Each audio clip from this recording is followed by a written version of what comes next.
Well, we're back. Hello, everybody. I'm Jay with Guilty of Crime, and we're back. Come on in, hit that like button, subscribe if you haven't, get a membership if you can. What is up, everybody? How's everybody doing today?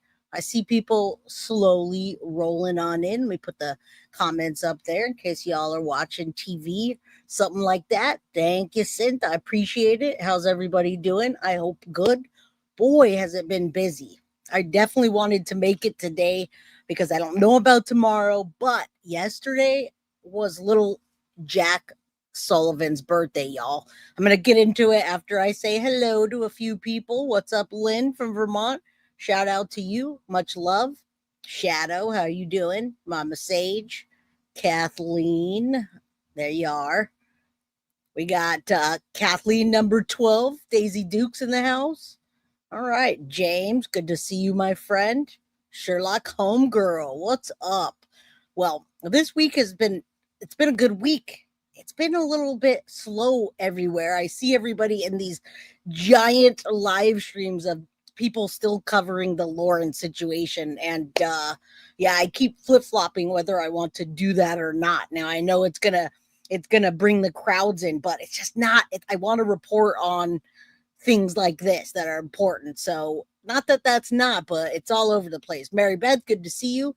Coco loves Yellow Wolf. I don't know. Coco loves Yellow Wolf. Cheers. What's up, guys? All right, listen.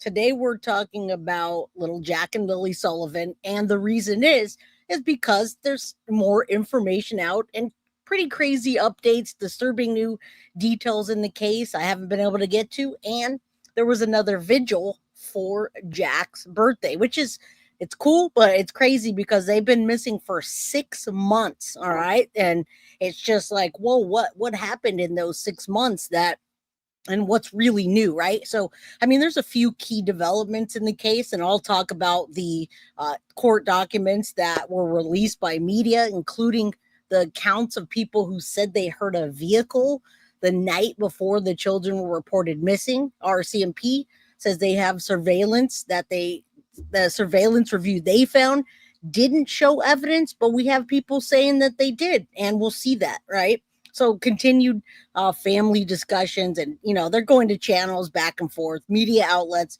having giving updates with not a lot to update, right? So anyhow, the numbers are weird today. They're like flip-flopping. It's crazy. I don't know. Hopefully we get the whole stream today. So come on in, guys. Welcome, welcome, welcome. If you just rolled in, just hit that like button, all right? If it's okay, we call it my other personalities. You guys are funny. All right, so listen, let's just jump into this. Let's start with what happened hours ago with the vigil. We'll start with that. And then, of course, we'll get into the disturbing details, breakdown, deception detective, and everything else that's happening today in this case or that's happened. There's quite a bit. Every time I hop on this case, there's quite a bit. So this was yesterday, October 30th. We Deserve Answers, missing Nova Scotia children honored at candlelight vigil. I'm going to show you guys the vigil in a minute. Friends and family got together for this. You'll see 5 balloons fluttered in the light wind under the cotton skies outside Nova Scotia RCMP detachment on Wednesday as the community members and friends and family of children Jack and Lily Sullivan gathered for another vigil, candlelight vigil.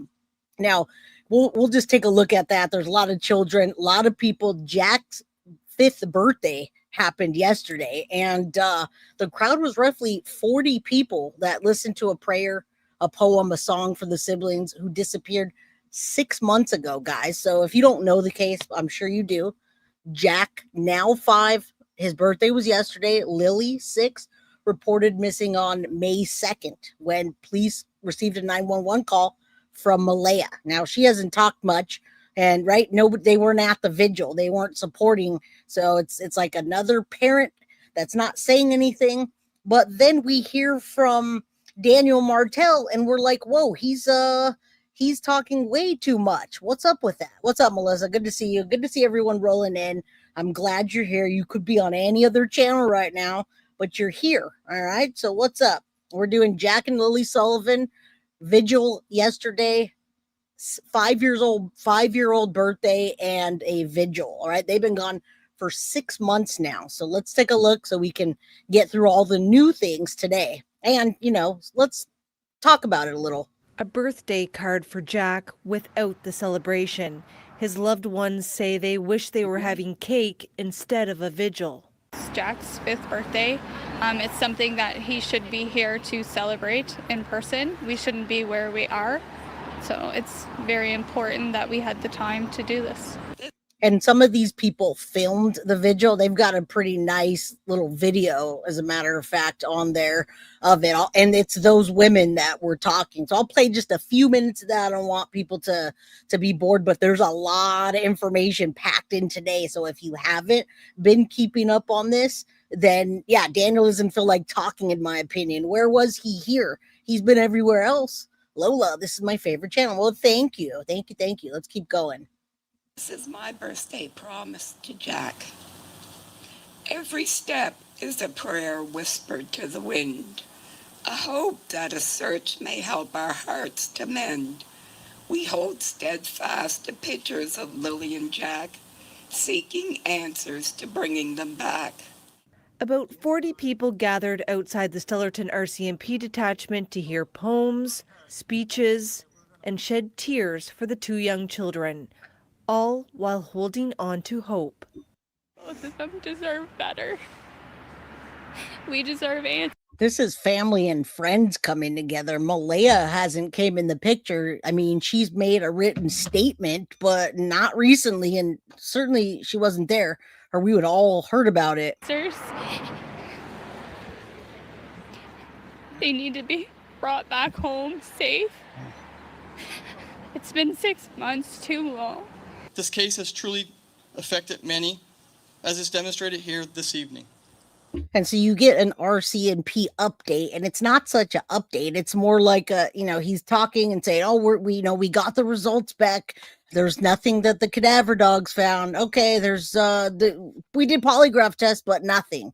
It's not much of updates from these guys. I can assure you that we have not wavered in our commitment to determine what has happened to Lilly and Jack.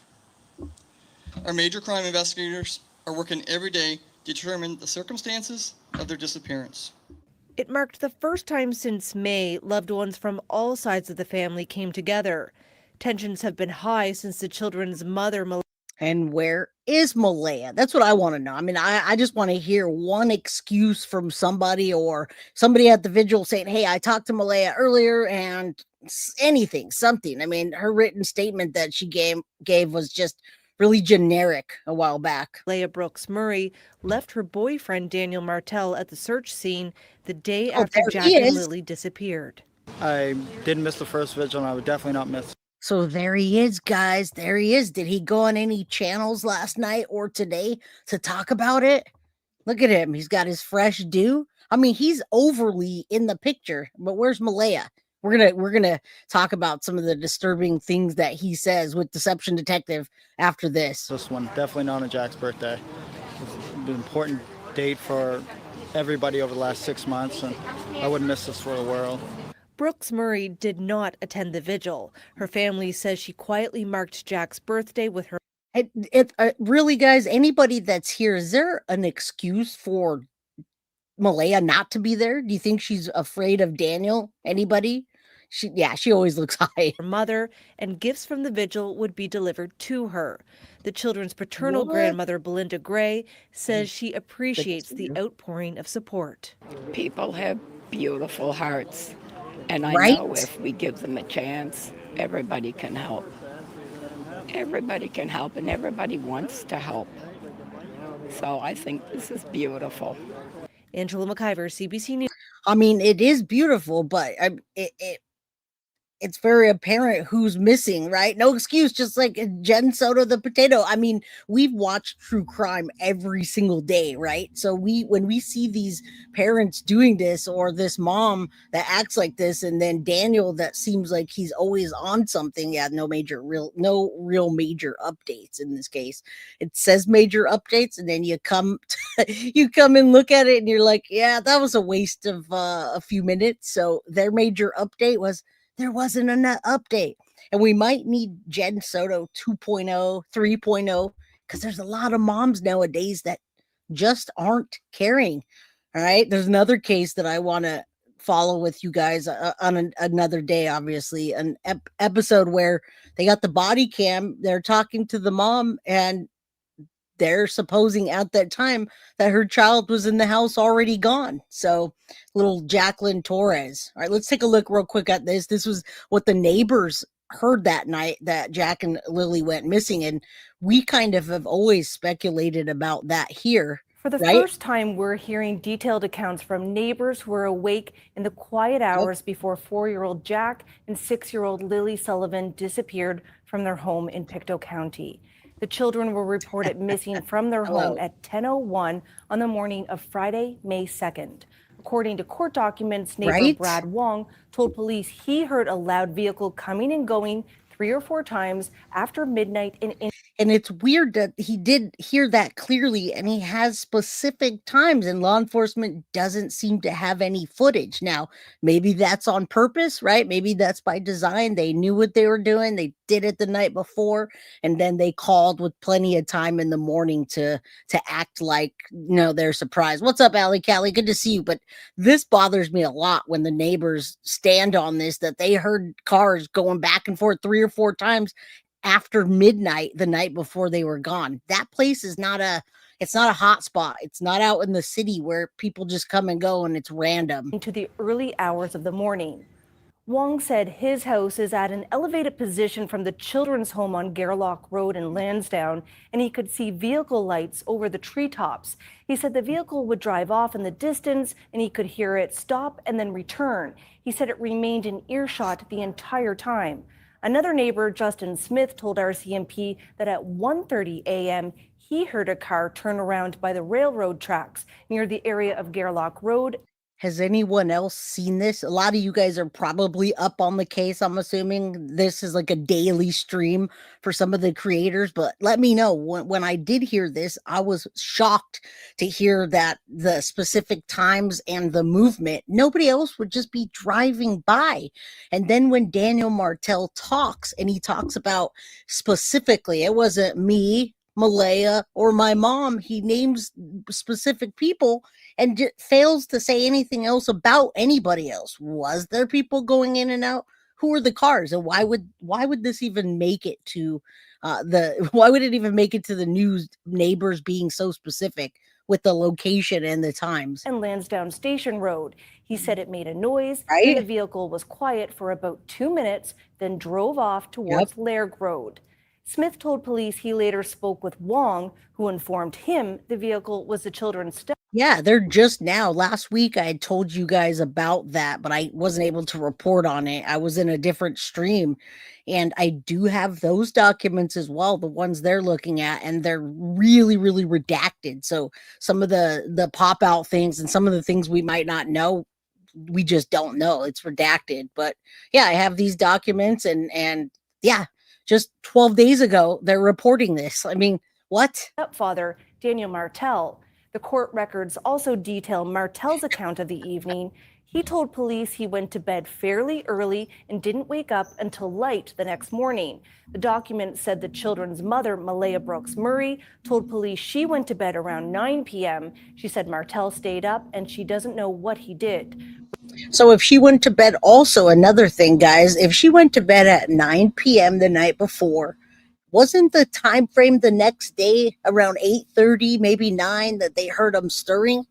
Does she really think that we believe she slept for 12 hours and didn't hear anything? I mean, I just don't, for some reason, don't believe that, especially when we think we know what we know about the mathematicians around there, right?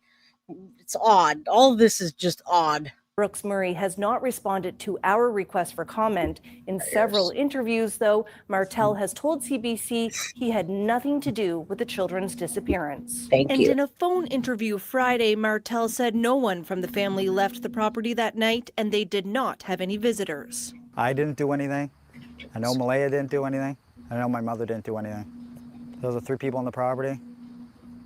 I mean, after the polygraph. That's very specific, right? Very specific. And I mean, so are we just discounting what multiple neighbors say at very specific times? And just how specific is he? Again, we're gonna just hours ago, there's a new video and also other videos, but disturbing new details just hours ago. And I love that Deception Detective does that and breaks these down. Exams, they should have known right there.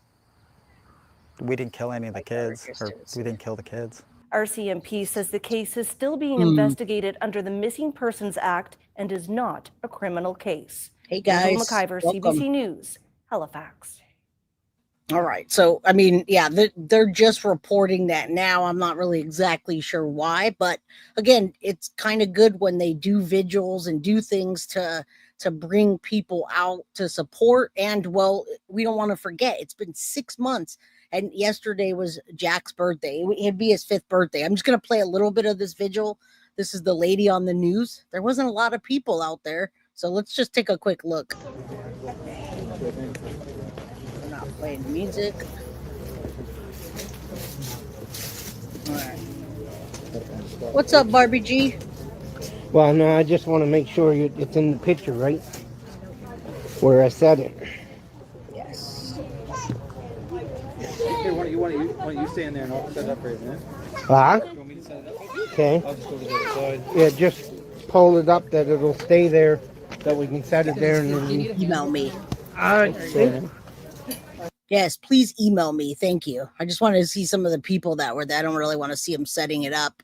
And I'm not going to watch every minute, but it's there. There's a group on Facebook, Find Jack and Lily, and that's where it came from. So we're good now. Yeah. Okay. There's just a bit of a delay, but you're good. We got Grandma that we saw with the microphone a minute ago. I mean, there's not a ton of people, and they're the ladies on the news. Let's see.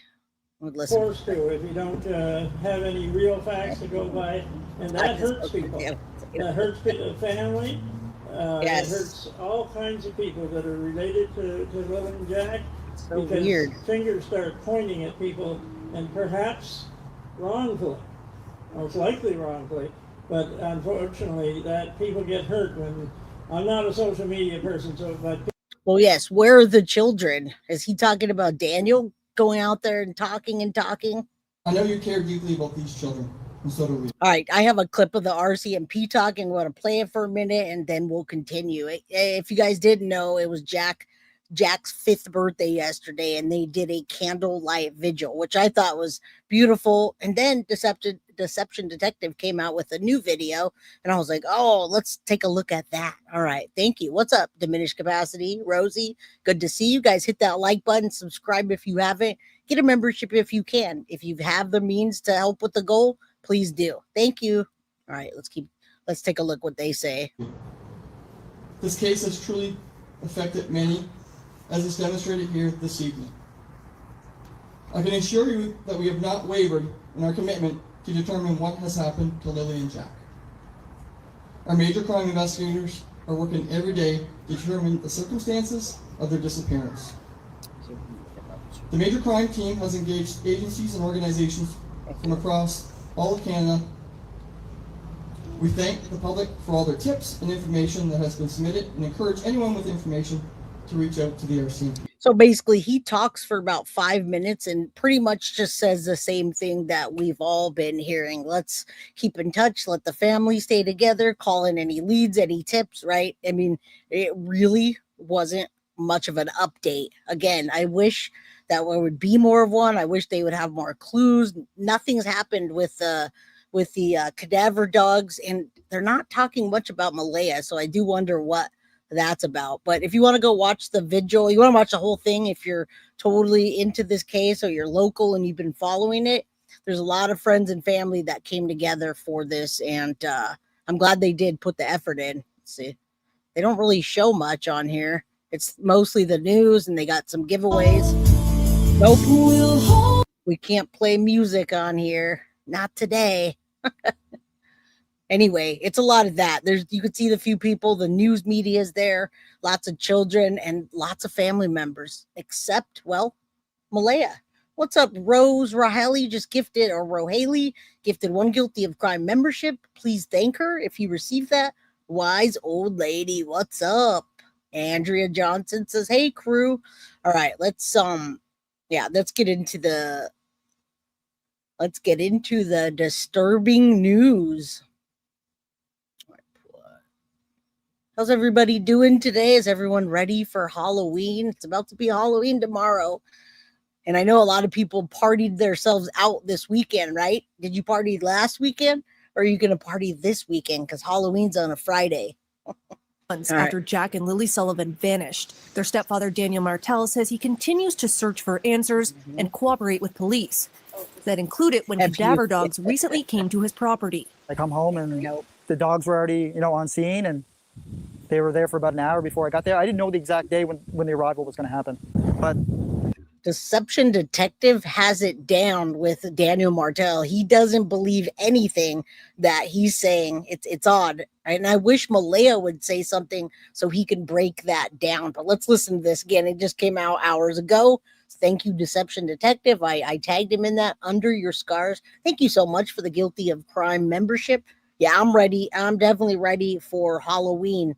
I'm talking about the Halloween parties. A lot of people did Halloween parties last weekend, and I'm wondering if that's going to happen this weekend as well. We're doing Halloween on Halloween, and then we're good. All right. Keep the party going. What's up, beach lover? All right. Let's listen to this. at the end of the day, everything's ruled out there, and I hope this is speculation, turns elsewhere. Sorry to disappoint, but my speculation hasn't changed. And it's not just because Daniel's top priority seems to be deflecting speculation instead of finding his missing kids. So today, let's watch this interview and count all the red flags. I'm Deception Detective, an attorney trained in statement analysis. This channel exposes lies and manipulation. So if that's your thing, hit subscribe. For early access, exclusive videos, and other cool perks, consider becoming a channel member. Link in description. If you're watching this, you're probably already familiar with the disappearance of Lilly and Jack Sullivan from Nova Scotia, Canada. Yeah, like I said, Deception Detective doesn't believe a thing. Well, tomorrow's Halloween, and if you have children, then you'll be trick-or-treating like myself. All right. I like trick-or-treating. It's fun. So instead of recapping the entire case, here's a quick clip from my video, He Knows Everything, recapping the statements Daniel was making leading up to the cadaver dog search. Is there any piece of you that's preparing for the fact, like, what if they do find something? No, because I didn't do anything. I know Malaya didn't do anything. I know my mother didn't do anything. Those are 3 people on the property. For someone who was apparently drifting in and out of... And what about the cars that came on there? Nobody's talked about that. April overshares. What's up? Working on my Dr. Frankenfurter look for tomorrow. Ooh, Rocky Horror. That'll be fun. Sleep when Lilly and Jack disappeared. Daniel sure does know quite a bit about what happened to them. For instance, he knows where they aren't. He knows their dead bodies aren't on the property. And he somehow also knows who isn't responsible. The implication, of course, is he knows where they are. That's how he knows they won't be found on the property. And this isn't a reach. After all, if he actually didn't know what happened, I'd expect him to be curious about what the dogs might find and apprehensive about it. Right. And he definitely says, we didn't kill them, or I didn't kill them. And then he changes his wording. So it's really weird. But weird isn't going to get anybody any further. Weird isn't going to get them arrested or him. So all we can do is follow what he says and try to get law enforcement to take a closer look. We don't know. We don't know what they have. They're being real tight with it. But he's not. I'd also expect him to be suspicious about all the other adults who are on the property, but he isn't. He's conclusive about their innocence when, if his story's true, he has no way of knowing that. By the way, as a side note, Daniel, criminals move bodies all the time. The cadaver dogs not finding anything on the property doesn't prove you're innocent. It actually suggests the opposite. As I said in that video, if the dogs don't find any bodies on the property, it actually is bad for Daniel, not only because he said for sure they wouldn't find anything, which makes me wonder how he knew that, but also because their story is that the kids wandered off and got lost. How far could they have possibly gone before perishing in the rough Nova Scotian weather? Most likely in the area the dog. And remember, nobody really heard them, but Daniel Martel said weeks ago that he heard Lilly after he said he hadn't. And then we know about Malaya, right? They're playing to make noise. They went out the sliding door, but they didn't because they couldn't hear it. It's like, what? And then, just unbelievable. That's the most information that's coming is Daniel and the lies, I believe, that he's telling. Millie, good to see you. It's okay. Better late than never. Dogs were searching, which calls their entire story into question. But this new interview is even worse than that old one. So without further ado, let's listen. 2 dogs trained to detect human remains were brought in from British Columbia the week of September 22nd. They spent about 3 days searching a total of 40 kilometers for evidence of the 2 missing children. They didn't locate any human remains or anything associated to this file or any open files. Staff Sergeant Rob McCammon is the officer in charge of major crime and behavioral sciences in Nova Scotia. He says the dog scoured the Lansdowne property where the siblings lived. Shout out to Georgia Ferguson from all the way from Scotland. What's up? Praying for those poor kids. And thank you for the love and support. I appreciate you.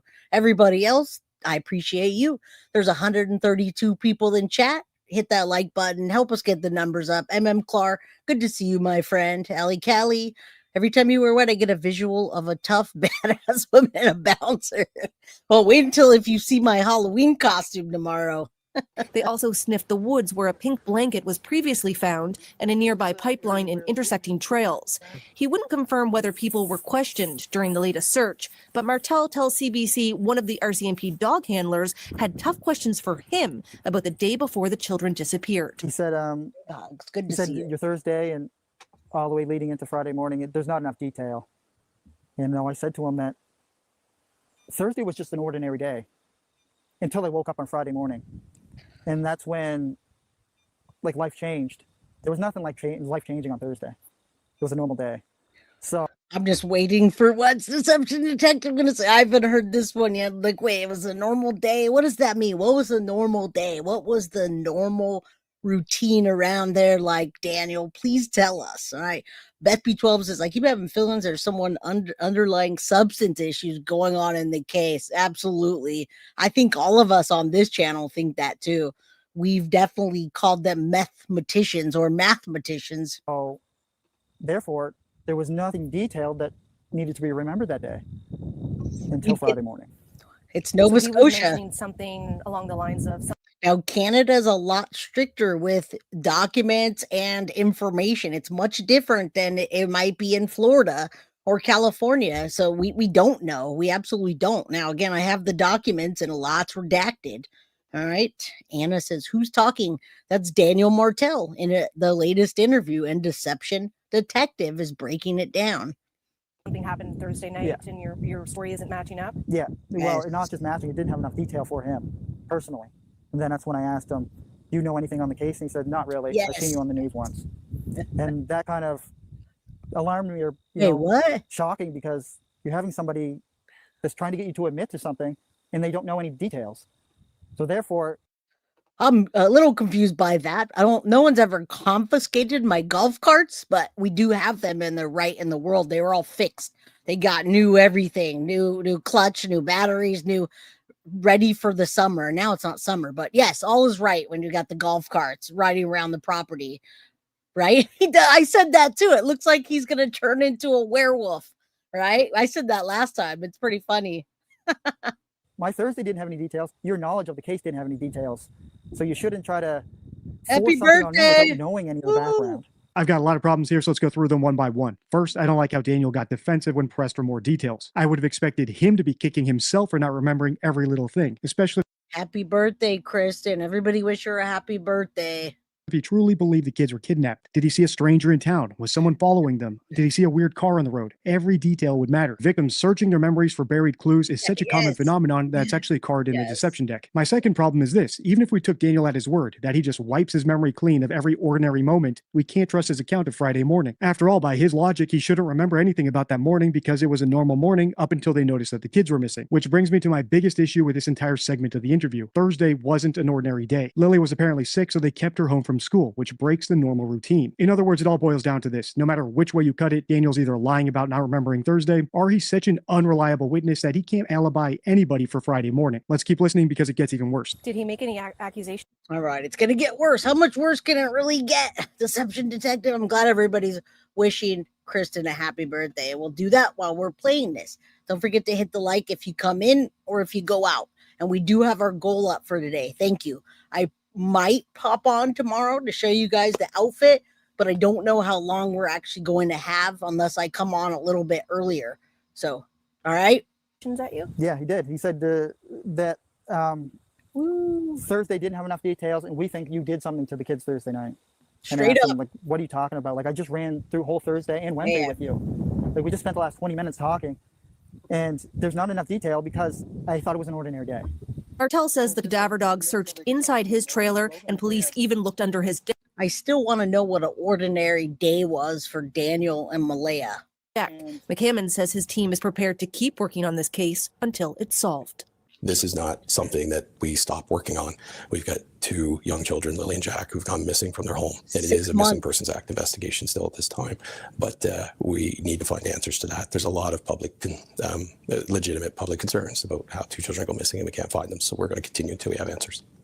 He says bringing dogs back to these woods again could be a possibility if new information suggests they missed something. It should have been case closed from the very start, because with the amount of resources and technology and amount of searchers and it was funny. I watched some of this yesterday. I popped by the live streams and I saw Clutch and Pearls watching this, and he was like, "Tell me you don't do math without telling me you don't do math." And I'm watching the body language of this guy, and it's like every time he's very sus, and he knows it. All right. Well, okay, it's time to break down and get some reading glasses, because when I looked, I thought from George Foreman is Ireland. Get those glasses from Scotland. So funny. Everyone deployed in that first Scotland initial search. Ireland, that was a lot. That was an 8-kilometer radius outwards. Right? And it's just... That's what I'm saying. That's what I'm wondering. Most as an ordinary days when the kids get up and self-parent while they're in the bedroom with their substances. Shake my head. Right? Why not tell us what your ordinary day is or was? The amount of money and people's time. Thank you, Barbie G. Sustained during that. Thank you. Just people should have just opened their eyes to see that we need to look elsewhere. I pointed many fingers, and I think that's where the people should look. And many times suspects do that. They put themselves into a situation so they can learn from law enforcement. Like he said, he talked to law enforcement 3 times a week. All right. They insert themselves so they can find out what happened, and then they point their fingers away. Not here. Not here. Not in the woods. If fingers have been pointed, let's start taking a look.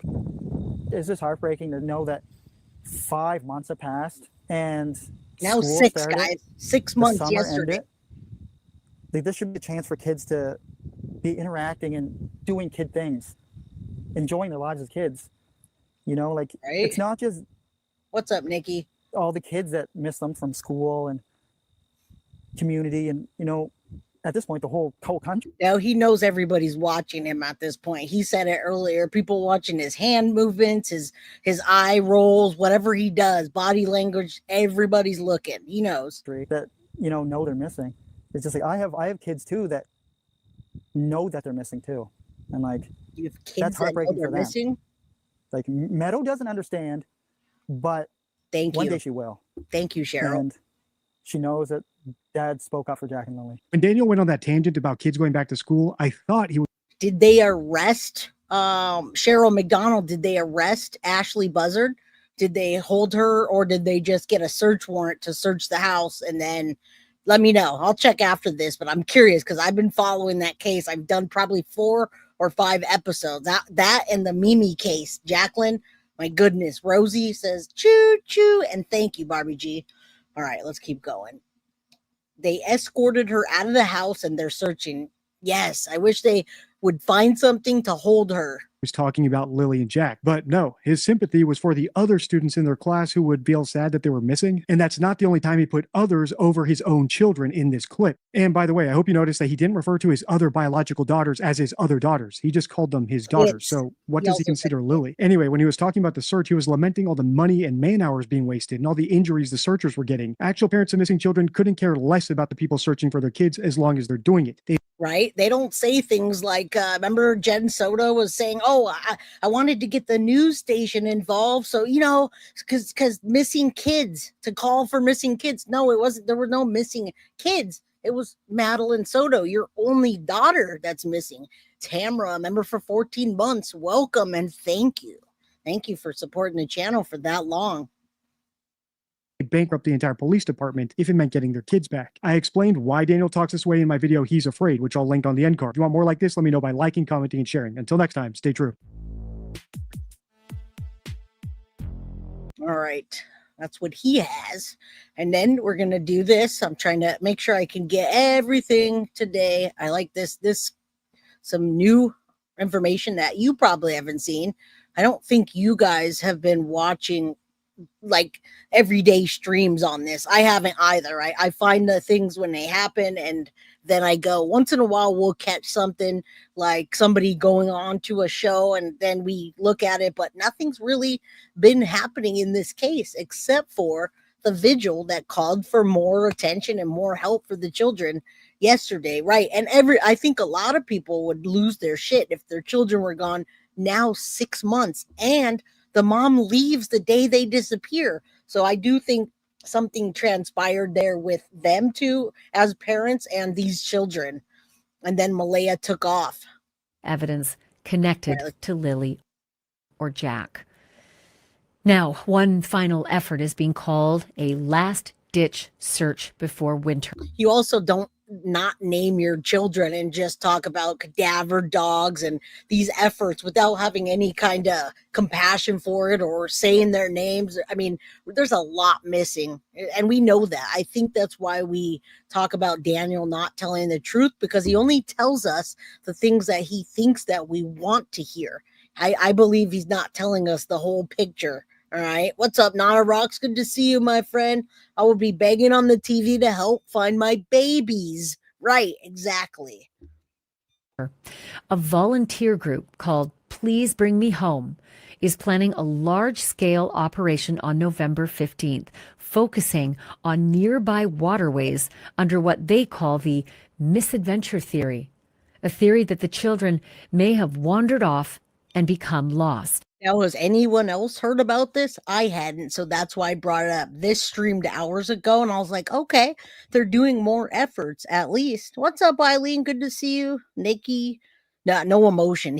Daniel Martell, in my opinion, likes to go on the news and be Mr. Good Guy. I'm a good stepfather. I'm a good guy. He tries to, get his hair cut and dress real nice. And you could tell he likes that attention from people in general. And then I'm sure the ladies, right? I saw some rumors about a possible girlfriend, new girlfriend, or ex-girlfriend. I don't pay attention to all those things unless they're intertwined in the case. But he's trying to be a ladies' man. Nick Oldreive is the executive director of Please Bring Me Home. He says his team was contacted by the children's paternal grandmother, Belinda Gray, but also by quote-unquote associates. Well, I would assume Malaya's still on the reservation living her best life without the children, but I don't know exactly where she is. All right. Yeah, exactly. I'd be in a mental institution and my children were missing for 6 months, and she wasn't even at their vigil. That's the oddest thing. It was Jack's birthday yesterday and they did the vigil. She wasn't there. When she passed a note, is that what they said? Of their mother, Malaya Brooks Murray. Mr. Oldreive told reporters, quote, "This is likely the last chance before snowfall hits." Belinda Gray, the paternal grandmother, also spoke with reporters. She said, "The waiting has become unbearable."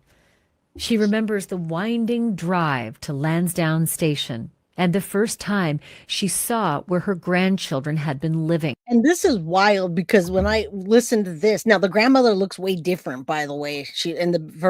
When we first saw her, she's got her hair all done. Looks like she's lost some weight. Good for her. But this is wild that she says this about the location where the children live. That was one of the first things that I said. It's like, hey, that's not a safe place for those children to be playing outside. And I think that's why Malaya's like, oh, they don't ever just go play outside. We keep them in. And people were like, oh, that's messed up. That's how they live there, etc. But yeah, did they get abducted by aliens or what? The baby isn't the baby she took. Yeah, it was her and Daniel's baby. And he doesn't mention that. He doesn't mention her either. I shouldn't even say that. She said, quote, "When I saw it for myself, I thought, how could the kids live here?" She says her relationship with their mother, Malaya Brooks Murray, had grown distant after Malaya moved to this area, Pictou County, where cell service was spotty. But she says just weeks before Lilly and Jack disappeared, Malaya called her cheerful and apologetic, Yes, it saying does. that she'd bring the kids for a visit. But that visit never happened. Yeah, definitely reminds us. I think everybody's called Gen 2.0 that doesn't show up for their children now, right? And we see it over and over. So we're not dumb about what's going on. We get the idea of what's happening with these moms when they don't want to talk and they don't go to searches or vigils or anything. They're not trying to help. Lily is 6 years old. Jack is, well, he's going to be 5 years old this month. Right. Belinda Gray can barely speak through the tears, describing the children she hasn't seen in years. The last time they were here, they were still basically babies. Lily was 4. She was such a carbon copy of me. She copied everything I did. And Jack was more sober. He was just crawling around the floor, learning to walk. It's been 2 years since Gray last.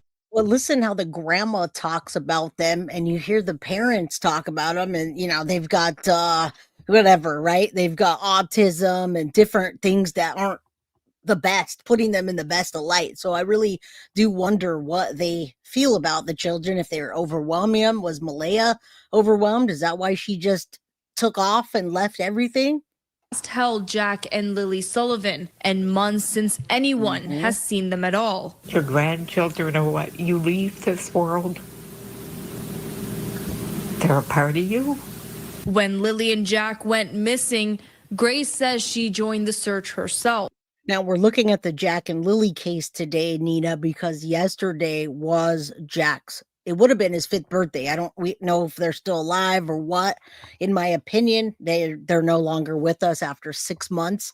I feel like to hide 2 children, especially ones that the parents profess have issues with, comprehension and just the way they describe them, I just can't imagine. Yes, I hope that we find Melody Buzzard, and somebody in chat a little bit ago just came in and said they're searching Ashley Buzzard's house right now. So I do wonder. We started working our way up through the woods along a brook. And then we crossed over the brook and we started coming back down through the woods. For Gray, hope quickly turned to suspicion, especially after their mother left the area. When I found out Malaya left, I knew there was no sense searching anymore. It started making me think, I don't think these babies wandered off. She hopes police can... Isn't that crazy? Is she blaming Malaya for this? Bring her closer to the truth. I hold them all accountable. I don't know how 2 kids can go missing. RCMP say they combed through every possible lead, but Gray feels police could have acted faster. I don't care what the criteria is for an Amber Alert. When you have vulnerable children missing, it should be an automatic alert. Every day, Gray checks. Although, what would they do with an Amber Alert in this case? And yeah, I could certainly I've covered Casey Anthony a little bit, but I think it was on a members only Chumba. Casey Anthony is the first gen soda, we'll say. But yes, absolutely. Yeah, she's absolutely speaking facts, right? It's good to hear it from that side as well. We're not trying to bash or say anything negative. We want to know where Jack and Lily are. And it's clear cut that a lot of the clues here were missing. And then when we see some of the things, they're disturbing to even think about. Her phone, hoping for a message, a post, a headline, anything saying they've been found. To see if there's any new family members coming out speaking. And that's off and on all day. That goes on right until I go to bed. When Lily and Jack vanished, Belinda, the grandmother, joined the search herself, walking creeks and train tracks near the home. Since then, she says contact with Malaya has completely stopped. But even as communication within the family broke down, Malaya hasn't gone completely silent. Right. She made a statement, and that's about it. Let's listen. Wyatt says they don't cry a lot, right? On a Facebook page called the Find Lily and Jack Sullivan page, Malaya has been posting updates. In one message on October 13th, she wrote, "As a mother, I love my children more than life itself. Again, it's like a generic message, and that's the Facebook group that I dropped a link for earlier. Find Lilly and Jack Sullivan if you guys want to update yourself. And feel so heartbroken not being able to hold my two children, Lily and Jack, kiss them, breathe in their scent, or tuck them into bed. She went on to say that, quote, the longing I have for them to come home back to me is a greater feeling than I could ever imagine. Do any of you wonder how that statement would have came out if she didn't write it on a Facebook page? We can tell a lot of truths when somebody speaks in their demeanor, in the words, etc. I feel like she carefully chose those words the way she did after, watching a lot of information and seeing what people think of Daniel. So really, I wonder what was behind it. Yeah, as a mother, WGF. Good day, Jay. Why did Daniel say the blanket was not Lily's early on? But also, why did he say that he didn't talk to Lily and then another time say that? He changes a lot. God bless the babies. Hope they're found sooner than later. They've been missing for 6 months, if you guys didn't hear that before. End quote. Adding that there isn't one single day, minute, or second when she's not thinking about them. She wrote that she's, quote, truly traumatized and, quote unquote, desperately wants them home, saying, quote, I will never stop searching for my children until they are found and brought home safe and sound. Someone, somewhere knows something, end quote. 2 weeks later, on October 26th, a new post appeared on the Find Lily and Jack Sullivan Facebook page, confirming that little Jack would be turning 5 on Wednesday, October 29th. Again, that was yesterday, and that's what prompted me to find the new information that came out, the vigil, the RCMP ad or article, news article. All right. So these little milestones have prompted these things. And there's been a few vigils and get-togethers. But again, Malaya hasn't been there. Daniel's the face of all of this. This episode is being released on Jack's birthday, Wednesday, October 29th, 2025. The message announced a candlelight vigil to mark his birthday, held outside the Stellarton RCMP detachment to honor both children and keep the search in the public eye. So, what could have possibly happened to Lily and Jack Sullivan? I know where you're going. I know what you're thinking. What? Malaya, Daniel, what are we thinking, guys? Come on in, hit that like button, y'all. And yes, definitely happy birthday to Jack. All right, if you guys come in or come out, hit that like button. I know people are watching other things, maybe getting ready for Halloween, what have you. But I appreciate the people that are here. So thank you. Because if you're like me, you immediately think about parents first. That's what police do too. And then you start branching out to the possibility that maybe a stranger did this. A boogeyman. It's really. I'm just not getting the stranger vibe when they saw people coming in and out. They knew who was there. No one just can wander off and not be found in 6 months either. Really hard for police to imagine that a boogeyman just comes and takes our children. But they do. Right? They really, really do. I remember learning that all too well in several of the cases that I've covered, not the least of which was Elizabeth Smart. I mean, Elizabeth was at home in a $1 million home in Salt Lake City, sleeping in a bed with her little sister beside her. Right. We talked about a cold case last week like that, right? That's rare that you're going to get somebody back or get 2 children back. And what's up? Good to see you, Abby Poodle. Glad you made it. I still have another clip. There's a long crime episode. 2 missing kids, no clues where Jack and Lily. Also came out on his birthday that I wanted to go through with you guys. Do I have my closed captions on? No, I usually do. I could certainly do that. Most of the time I do it. Today I just didn't. So let me make sure they actually were on. They're just down here. There you go. Hopefully that helps you. And she vanished. So of course everyone thought it had to be someone in the house. Maybe her mom, maybe her dad. And 9 months later, we learned it was a boogeyman. It was a man they'd hired who was homeless, and they took pity on him. And they invited him into their home to do some odd jobs. All right, now she's talking about the Elizabeth Smart case, and I have more information that I don't want you guys to leave for. So let's put this up, and then we'll get to that one. But yes, absolutely. Lola, now I think months. Oh, you don't want the closed captions under your scars? Okay, does anybody not want the? I mean, it's oh, you can't see it when it's on. Okay, I get it. All right, if nobody else is complaining, then you guys can probably put yours on. My bad. I don't think you were complaining. I just thought you wanted them on. You can't watch any. After 40, we can't watch anything about the subtitles.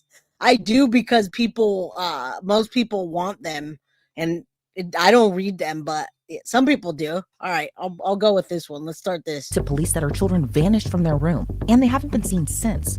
Their mother has been pleading for their safe return as the search continues. We're taking you through what police say happened, plus where the investigation stands now after the young kids haven't been seen in months. This is Inside the Crime, presented by Law Dollars. When insurance offered just not more. Did these two just wander off? All those possibilities are being explored, making their disappearance that much more mysterious.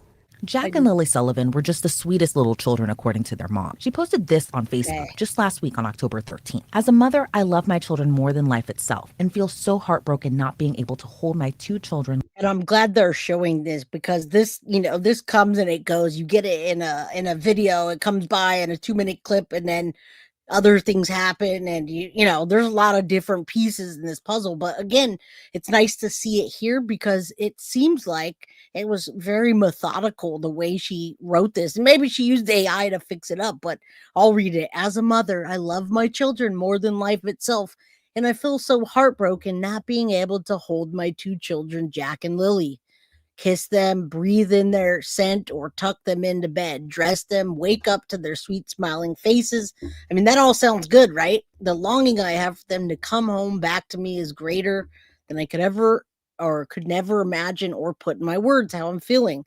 There's not one single day, minute, or second that goes by that I am not thinking about my children. I walk into a store and all I see is the things they love, that I want to get them when they come home, the candy they like, the clothes they wear, the toys they love. But guess what, guys? If you guys didn't know about this case, Daniel Martel and Malaya have a baby together.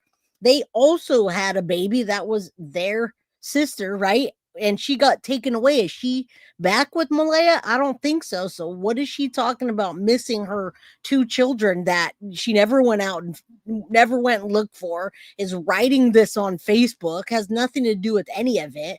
It just doesn't make sense. What about your other child? You miss her. You miss them so much. What about her? JB says, I still think neglected, unsupervised kids left outside. Car whizzes and hits them. The only thing that explains Janie's over-explaining the raking in the driveway. Yeah, I mean, that could happen, but where are the bodies is what I want to know. That absolutely happens, JB. But what happened to two bodies, not just one? Again, in the beginning of this case, we were talking about this case being an anomaly. This is not something that just happens to two children. When it happens to one, you're like, wait, people don't vanish. But when it happens to two, what's up, More? Good to see you. Abby Poodle, Pure Fiction, bring sympathy and take the spotlight off her. I think they killed the children. Yeah, I think something happened with the children, maybe not on purpose, which if they ever get arrested, I'm sure they're going to say it was an accident. All right, if you guys just came in, I thank you so much for coming.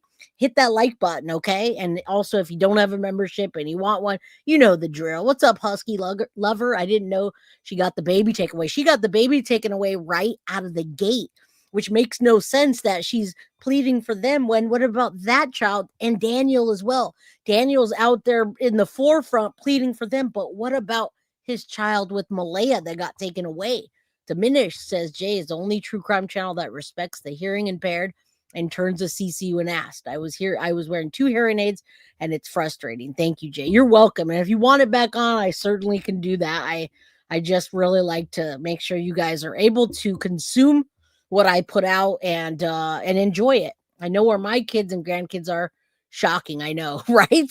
And nobody wants to think about their children going missing and how they'd feel or what they'd do. But I'll tell you right now, I would not disappear. I would not. And you wouldn't hear any shady stuff because I would be as transparent as I could to get them home. Thank you so much for the 10 gifted memberships. More, if you guys received a membership, please thank her. Thank you so much. I do too. I think the love frequency says, I think if the blanket was planted, it indicates foul play. And in the beginning, we only heard about one piece of the blanket. Later on, there were two and a boot print. But I mean, it's just, man.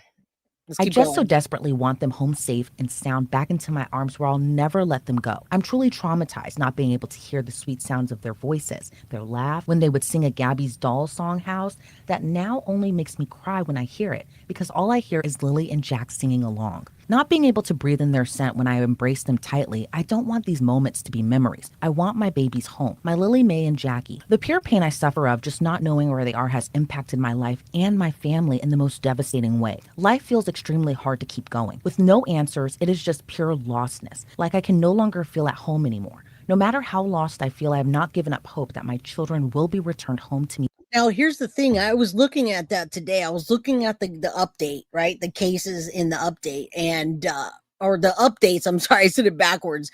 And the cases that are the updates have been the documents with the witness statements. All right. Which we saw, their family and community reporting in and talking about the family and the dynamics of them. And then polygraph tests that were administered. They were administered during the investigations and the results were described in court filings. And Daniel told us that they passed. All right. So, I mean, it boggles me. It boggles my mind to hear that they took these tests and passed them. Were they on something? The kids just vanished into the sky. Daniel, like, you're nuts. We know you did something to these kids, right? Kathleen, they are very cute. And Jump Flips got gifted from More. Thank you. All right, what have we missed? Anything new? Well, in the very beginning, the new information was little Jack turned 5 years old. His birthday was yesterday. There was a new vigil and a lot of community outpour. Also, I don't know if you heard about the vehicles in the neighborhood a couple weeks ago. There were statements and neighbors talking about vehicles coming and going on the night they went missing or on the morning, the night before they went missing. That's odd. Very specific locations and times. Safe and sound. I have all the faith and hope I will see them again. 6-year-old Lily Sullivan and her 4-year-old brother Jack have been missing since May of this year. According to the Royal Canadian Mounted Police, the two were last seen on May 2nd in Nova Scotia. Jack and Lily's mom told police that on that morning, she and her husband were in bed with their baby Meadow, but they could hear Lily and Jack playing in the kitchen. Lily even reportedly peeped her head in multiple times to look in their bedroom. But then suddenly, the kids were gone. Their stepfather Daniel went to check on them, but no sign of them. Their boots. I think there's aliens in Nova Scotia. What do you guys think? Were gone, and so was Lily's backpack. On that same day, police got a 911 call that the siblings wandered from their home. Police spent the first week of their disappearance scouring the woods near their home, but still no signs of Jack or Lily. According to a May report by Canadian Broadcasting Corporation, or CBC, police called off the search as they fear the worst. RCMP Staff Sergeant Curtis McKinnon said in a May 7th press conference, "If we thought they were alive right now." Now, they did say that, but we did not see it come from, you might have seen it on Dolly or one of the channels where they're, doing hours and hours long stream. That just came out 12 days ago and I hadn't been able to report on it. So maybe that's where you heard it. I also said it on my stream while I was streaming another case. So I wanted to bring that. And other than that, I mean, we're still looking for Jack and Lily. Now we'd still be out there. RCMP confirmed an underwater recovery team searched the lakes, but no evidence was uncovered. Jack and Lily's stepdad, Daniel Martel, believed that the siblings slipped out of the sliding door back when Daniel and the children's mom, Malia, were in their bedroom with their 1-year-old daughter. Other theories have swirled since. One neighbor reportedly heard a car going back and forth near the home in the middle of the night before they disappeared. The neighbor said his home was elevated from Jack and Lily's home, so he could see the vehicle lights from over the treetop. This is a story, but as far as law enforcement talking about the polygraph test, they'd have that documented in the papers that they released. However, there's a lot of pages and a lot of redactions. So if somebody that has gone through those papers, I have them. I just haven't, but I have not gone through line for line, and I didn't see all the stuff that they're claiming it to be. Cindy Clark, D was in a car accident. Allegedly, it was a big round 5-speed dish. Oh, Daniel Martell was in a car accident. Was that today? All right, Mary Lou, what's up? Cuffy says, I timestamped 3 of the interviews today to pull out odd statements that had not had attention directed to them, and they were really not listening. Those babies are gone heartbreaking. Cuffy, I believe that they have been gone for quite some time. After 72 hours, the chances that somebody going missing, especially 2 vulnerable children, are not likely that they're going to come back.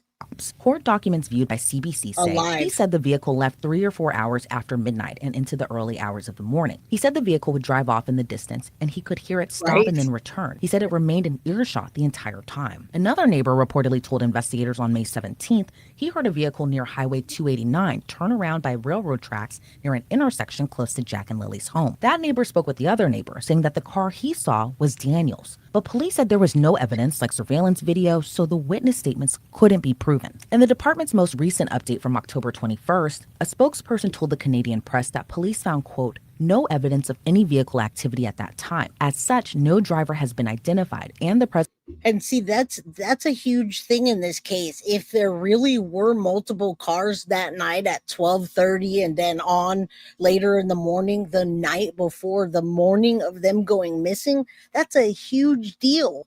And Daniel says there was only them 3 on the property. So was it them leaving and getting rid of the children beforehand?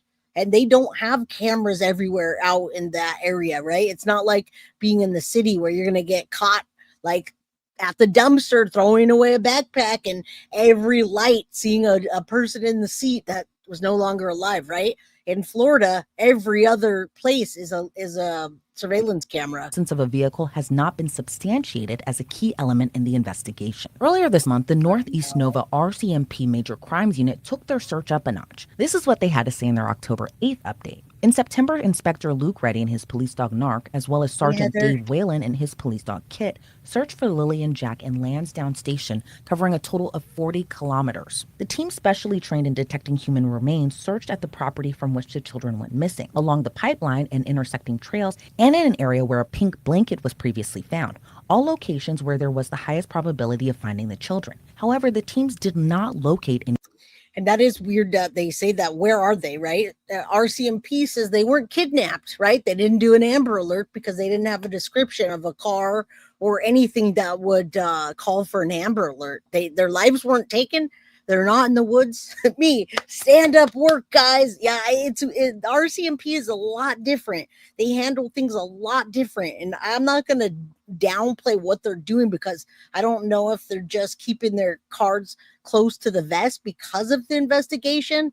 But yeah, it's a little bit strange the way they report. Remains. The dogs are highly trained to detect and indicate the scent of human remains. Therefore, if the dogs did not alert their handlers, it suggests dogs were never in the presence of human remains odor. However, this does not definitively rule out the presence of remains in the areas that were searched.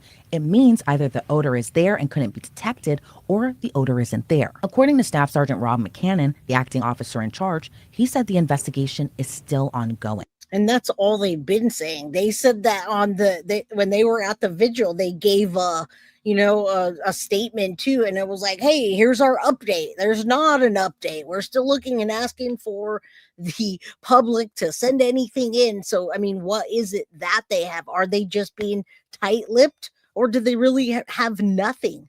All right, Cuffy says, I have a real problem with the idea that those kids could have traveled upwards of 6 miles on foot in that terrain. I know my grandchildren would say, hell with that. I'm going home. I agree. Not just them saying that. They would get out there, probably not even a mile, and that thick brush in the area, in the terrain that was very rough. I just don't believe that. Don't believe it at all. In a statement saying, each piece of information includes the results from the search teams, helps inform our next steps. With support from agencies across Canada, the investigative team is working to validate or eliminate leads and follow the evidence wherever it takes us. At this stage, and as we said all along, we're considering all possibilities. We'll keep going until we determine with certainty the circumstances of the children's disappearance and their found. Lily and Jack's mom, Malia, is still urging for help to find them. She wrote this to the Find Lily and Jack Sullivan Facebook. We just saw that, so we're not going to go over it again and again. Let's hear what this guy has to say. Hold on.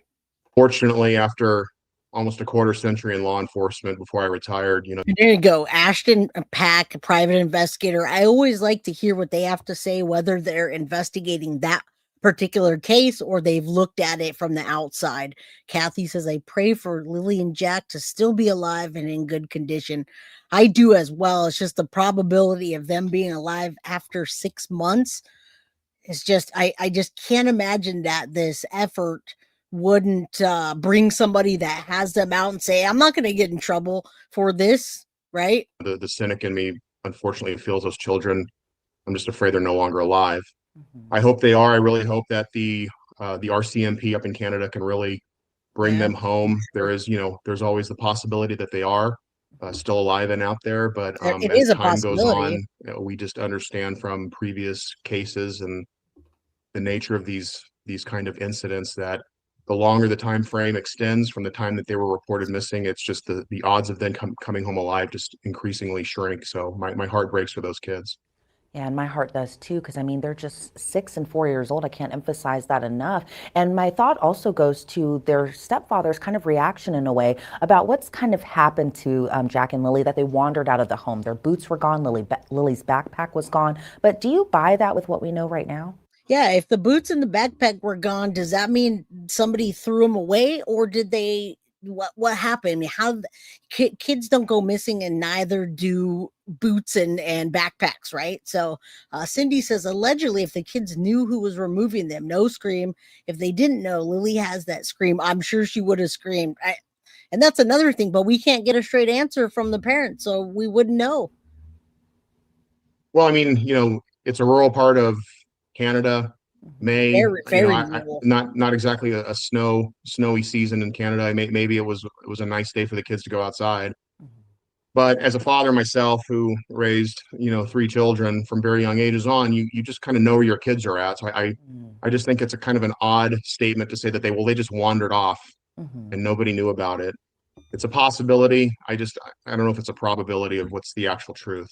And what do you think the probability is? Well, in the beginning, they could have wandered off in the beginning, but now after 6 months, are you saying they wandered off and nothing, that they just wandered off and then just vanished after they wandered off? Their bodies would be somewhere, wouldn't they?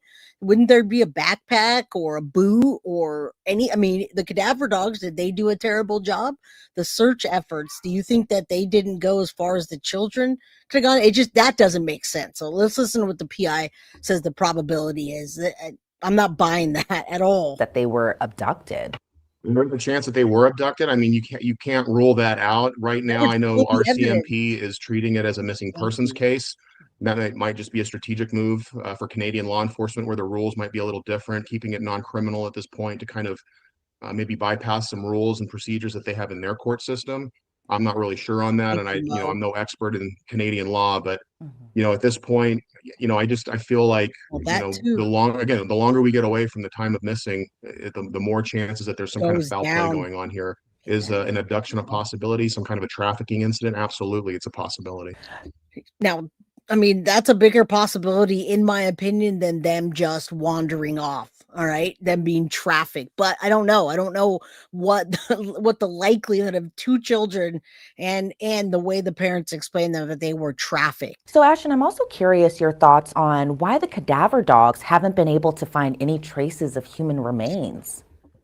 Well, cadaver dogs are good at doing one thing, finding human remains. And if the human remains aren't there, then that checks that box. I mean, you can bring in cadaver dogs early, and I think that was a very wise move, because God forbid these kids got out and were exposed to the elements. I mean, it is again, I don't know what the weather was like in May in Nova Scotia, but you are They actually didn't bring cadaver dogs in very early at all. We were questioning if the cadaver dogs were cadaver dogs, and they didn't say they were. At first, they called them search dogs, but isn't there a difference between the search dogs that they have and the cadaver dogs?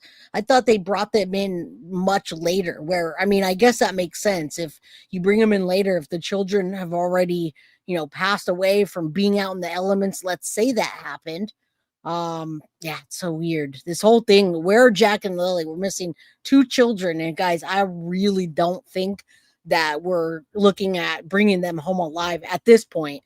Pretty far above up in the northern hemisphere. Prayers. So if there was some kind of they wandered off and God forbid something happened to them or they passed in the elements, then the cadaver dogs would have been able to absolutely ping on that scent of those children that were missing. And how difficult is it to search like a very rural and wooded area as it is kind of near where Jack and Lily were living around, or still kind of living around? That's true, Indy. They brought him in at the 5-month mark. We hit 6 months, and that was yesterday, along with Jack's birthday celebration and the vigil. So, yeah, they brought it at month 5, and yeah, search for 2 different things. I remember in the beginning saying, "Wait, what? Why are they not bringing the cadaver dogs out and only the sniff dogs, or whatever you call them, the SAR dogs versus the derug jobs and the cadaver?" So yeah, they didn't do that early on this time. But in terms of just searching for them in this very rural area, what is it like to kind of do that? Yeah, that area, most of my law enforcement career was in the Mojave Desert here in Las Vegas. But yeah, I was law enforcement in a Lake Tahoe area where it was very wooded and very dense. And yeah, those searches, we had to conduct several. And it's, that is such a heavily wooded area that without, utilizing multiple air assets, potential drone. I think they were already on those. That's why the children went missing. Technology, volunteers, people who could come in and set up that grid search and start to conduct a massive search. Again, these are 4 and 5-year-old children, 6-year-old children. And thank you guys for being here. If you're taking off, hit the like button on your way out, and you guys have a wonderful night. If you come in or you came in late or you're leaving, thank you. How far can they really get in all reality without a neighbor seeing something, passing motorist spotting something happening? Just doesn't really. But the neighbors did say they saw something, and what they saw was very, very specific the night before the morning they went missing. This doesn't really sit well with me, but yeah, the grid searches in those kinds of areas, very difficult because it is just so heavily wooded, massive amounts of wildlife up there, from predators to just everyday, animals that roam that area. So it's a tough one up there. That's what makes this case all that more mysterious. And just going back to what you had mentioned just about the neighbors possibly seeing or even hearing things, I believe like 2 neighbors claim that they heard a car going back and forth around the time that they disappeared, but police say that they were unable to verify that. What are your thoughts on that, especially since we're in 2025, especially since we have a lot of digital evidence like surveillance video, all of that sort? But it seems like from what police are saying, this particular area didn't have a lot of video surveillance footage. Yeah, this is a very rural part of the world. Pretty sure RCMP came in right away. Now, again, I don't remember hours or days, but I believe it was RCMP that took over pretty quickly, right? Let me know if I'm wrong in chat.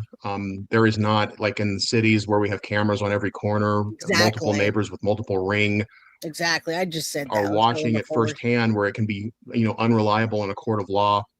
What did I hear last night at 2 o'clock in the morning when I was up, checking the. See, that's what I'm talking about. The neighbors are saying that, and Daniel's saying much different, but without surveillance evidence, it doesn't do any good. The doors, I don't know what I heard. I can't really, the brain will fill in some gaps. Sometimes people think they hear things and all of a sudden. Are you talking about the biological father? I haven't heard a thing about that, if that's what you're referring to. Becomes true in their mind. At this point in the investigation, I would think that law enforcement is now going to be, they're really going to be relying heavily on the computers, the phones of the stepdad, the mom, and the people in that house. What kind of digital footprint did they have? What was their Google search looking like? And these are all things that will be happening behind the scenes by the investigators.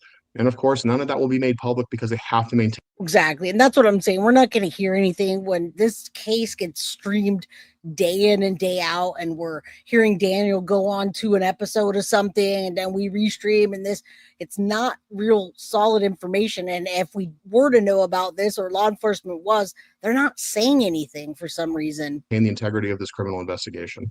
Yeah, which makes it all the more tough because I know that people Big just hugs. want the answers, right? And I know that police are looking into bank records, video surveillance where they can find it, GPS tracking, text messages. And I know that's going to be very important in a case like this, but there are still no new leads after 6 months. Are you pretty surprised by that?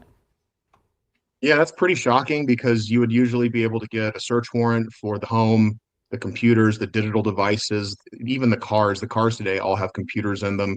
And they didn't? Everything is downloadable. Everything can be extracted Right. and its data can be analyzed. I'm pretty sure they did. So that's odd too, because I mean, I guess it's not that odd. You could just leave your phone at home while disposing of, right, whatever you want to. By law enforcement. So I am pretty surprised that there's been no real advancements in this case. Yeah, and both Lily and role. Jack's mom and their stepfather have reportedly been cooperating with police. But in your opinion, and I hate to kind of pose this question to you like this, do you think that they had anything to do with their disappearance? I know it's easy for true crime watchers and people who are kind of, in the police world to kind of believe that something inside the house might have been the motive here. But what do you think? Well, I learned one thing in my time as a law enforcement officer is just you never assume. Well, Daniel was at the vigil yesterday or last night for Jack's 5th birthday celebration and the vigil. So if he was brought back in for an interview, according to him, he's talked to law enforcement 3 times a week up until the cadaver dog situation. So, I mean, I'm not really surprised about him going in. And I mean, he was there. He was there last night, so they didn't arrest him or anything. But yeah, I absolutely think both are involved. And the mom, just the way she hasn't talked, written statements. I mean, my eyes are pointed at her as well. Because, you can think it's the stepdad, you can think it's this, it's that, it's human trafficking. Exactly. Some wolves got the kid. You just don't know until you run the investigation as hard as you can run it, as fast as you can run it, while maintaining integrity of the case. I have gone into cases in my lifetime, even now in my private investigation work with clients. I'm sometimes so surprised with what I end up finding to what we thought we were going to find. So I just never want to assume that. Plus, it just doesn't maintain integrity of the case to make a presumption. Let these people have their presumptions of innocence. I know there's a ton of red flags, but sometimes, we've seen red flags. If there's red flags and we think that there's something not right, let the law enforcement officers put the pieces together. You can have the information right, or you can have it right now, but you can never have both. Right, exactly. And I know that it's easy to jump to conclusions, and I hope that, Jack and Lily are able to make it very home safe. And I would hate to think that something. Yeah, and I mean, on that note, guys, this is the update for today. I mean, 6 months, Jack now would be 5, Lily 6. I guess it's probably better that Daniel is still in the forefront and technically cooperating, because I think if he disappears, then we're going to have a problem, right? We're going to have a bigger problem if he disappears and then Malaya's just out there. So yeah, Barbie G says, I have a sinking feeling about this. And I do as well. So I appreciate you guys, everybody, for being here today. I know that you have other channels to watch, other things to do. I hope everybody is ready for Halloween tomorrow. All right. The details are what you catch them on, but did they get any details? Nope. And they haven't released anything really new or significant other than, hey, we're looking, put their names out. And that's what got me is, hey, let's put the names out. Jack turned 5. He would have turned 5. Let's keep the things that happened in the forefront, and that's all we can do is hope that Jack and Lily at some point are found and brought home. Hopefully the people that are involved will either talk or be made to talk or be arrested. But 2 children, guys, just don't go missing and vanish out of thin air, right? Sebastian Rogers didn't just walk away from his house. I guarantee that. It just doesn't happen. K-Love, you're very welcome. Janet Lee, I'm glad you're here and you popped in and said hello. Kathleen, Tamra, who knows what kind of characters there. Exactly. Yeah, all of that. You're absolutely right. And we'll keep on this. When did they come up missing? This was way back 6 months ago, May 2nd, they went missing. It's been a while. We've covered this quite a bit. All right. So 6 months marking, and no real information. May 2nd, 2025, they went missing apparently from their home. That was the last time they've been seen. So that's it. Let's say a prayer that they are brought home at some point and the people are held accountable. Until then, until I hear something new, then we'll be on other cases. And I may see you and I may pop in, y'all, for a bit tomorrow because I do want to hear what y'all are doing, unless it gets crazy busy. But I love you. I appreciate every single one of you. Hit the like button. You know the deal. Subscribe if you haven't. Get a membership if you can, and share the video. If you see the hype option on any of my videos, do me a favor and hype the videos up. I think you get like 3 hypes a day or something like that. All of that helps. All right. Deborah says a missing child should be considered endangered. So why don't law enforcement compel the parents to talk? Well, I mean, you can't compel them to talk, I don't think. Look at Ashley Buzzard. Look at the Ashley Buzzard case. We know she was last seen with her mom and she just won't answer the question. So what do? If you go hard on them, they'll lawyer up and they won't say anything, or, their mental health, who knows? But that being said, let's say a prayer for Jack and Lily, and I will be back hopefully tomorrow, and I'll let you see my costume. I love you guys. Be safe tonight, and I'll see you sometime tomorrow. All right. Mwah. Thank you all for all the support. Have a wonderful night. I'll be back very soon. Guilty of crime. I want to thank you for watching. If you enjoyed my content, please share this video, like, and subscribe. You can also follow me over at Facebook, Instagram, TikTok, X, or Gmail. If you'd like to donate to my channel, you can use Cash App or Venmo or PayPal. Thank you very much in advance. Guilty of crime. Are you guilty?